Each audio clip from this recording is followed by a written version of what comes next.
សួស្តីអ្នកទាំងអស់គ្នាថ្ងៃនេះយើងជជែកគ្នាអំពី phrase back to the drawing board ណា back to the drawing board តើ back to the drawing board ហ្នឹងគេប្រើនៅពេលណាខ្លះហើយប្រែថាម៉េចអូខេតោះយើងមើលជាមួយគ្នា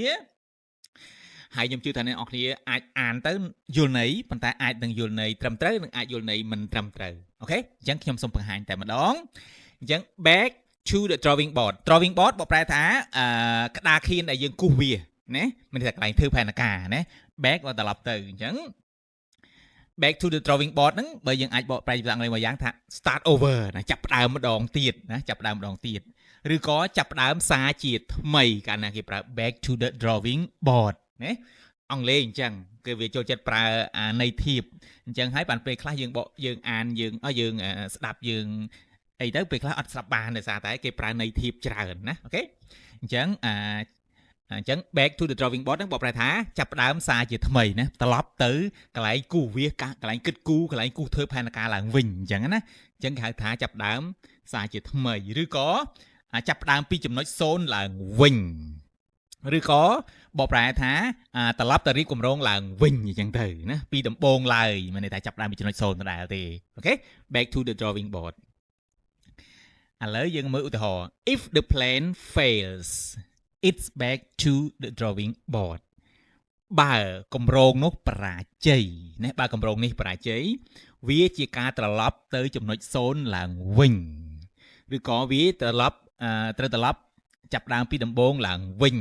ឬក៏វាដូចជាការចាប់ផ្ដើមសារជាថ្មីឡើងវិញអញ្ចឹង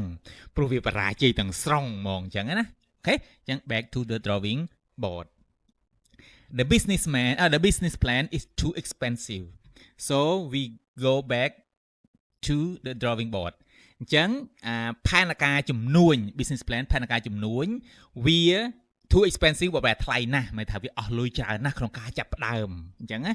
so we go back to the drawing board ដូច្នេះយើងចាប់ផ្ដើមពីចំណុច0ឡើងវិញឬក៏ទៅរៀបផែនការឡើងវិញទៅណាព្រោះយើងទៅរស់ស៊ីអាផ្លូវនឹងអត់រួចទេដោយសារតែតម្លៃឬក៏វាអស់តម្លៃថ្លៃណាស់ក្នុងការចាប់ផ្ដើមជំនួញបែបប្រភេទហ្នឹងអញ្ចឹងណាអូខេWe went back to the drawing board after the mistake ពួកយើងត្រឡប់ទៅណាចាប់ផ្ដើមពីចំណុច0ឡើងវិញបន្ទាប់ពីកំហុសនោះអូខេ After break up with his wife his life is back to the drawing board បន្ទាប់ពីបែកបាក់